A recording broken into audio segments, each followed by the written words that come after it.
Laura Blumenfeld. She's a Middle East analyst, former senior advisor on the State Department's Israeli-Palestinian negotiating team. Laura, it's always great to see you. What do you make of these, as we said, closed-door talks, no open press, no media presence, seeing these two men sitting down for dinner? Do you expect that they're going to announce some sort of breakthrough? Well, I think the agenda is unfinished business, and it's the question of the hour. I think what Trump is going to say to Netanyahu is, "You won the war, now don't lose the peace."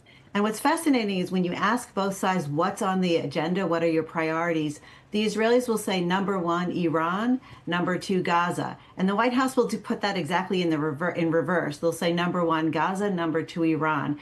So that could be a friction point, or it could be an opportunity for favor trading, which I think we're going to see. The two men are going to be kind of mixing up a cocktail of hostages for something else. And the question is, what will that be? Will it be a green light for Israeli strikes on Iran in exchange for a red light in Gaza? We'll only find out afterward in the coming days. And I have a feeling Syria might be part of that deal as well, because we saw today that the State Department revoked the terrorist designation for HDS. That's President al-Shara's party, which has been considered a terrorist state by the United States for years now. So perhaps there's something in the brew there regarding normalization between Israel and Syria. So, Laura, if we look at some of the details here, the last ceasefire, short-lived ceasefire, fell apart when Israeli strikes began again. We understand that what might be part of these negotiations is Washington assuring that there wouldn't be Israeli strikes to cause this deal to fall apart. What do you make of that? Well, look, that's the sticking point, right? Is this going to be a permanent ceasefire or just temporary? I think there are a few ways that Trump actually creatively could bridge that gap with Netanyahu. First of all, we look at Lebanon, perhaps follow that model for the ceasefire where there's an aggressive enforcement.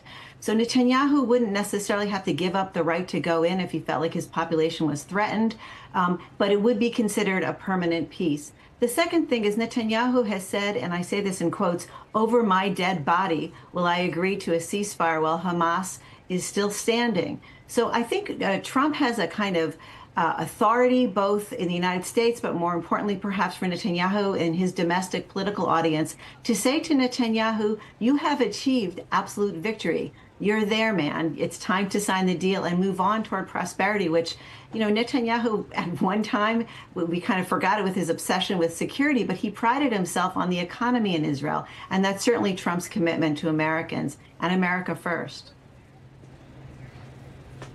Laura, Palestinian civilians will be wondering where their voices are being represented in any of these negotiations.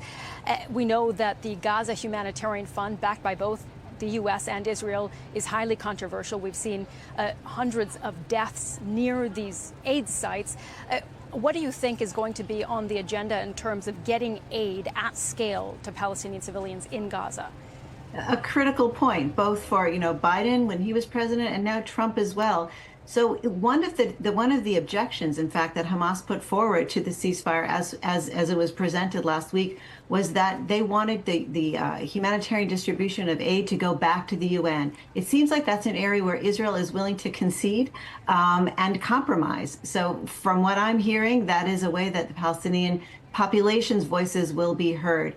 Hamas doesn't want to be seen as snubbing any of these propositions because they're losing power. There are certain armed gangs, the al-Shabaab gang and others, who are standing up publicly challenging their authority. And Hamas rose to power by delivering food, education, religious services to the people. And they haven't forgotten that that's part of their commitment, and that's how they maintain legitimacy for their people. Okay, Laura Blumenfeld, great to get your analysis. Thanks so much for joining us.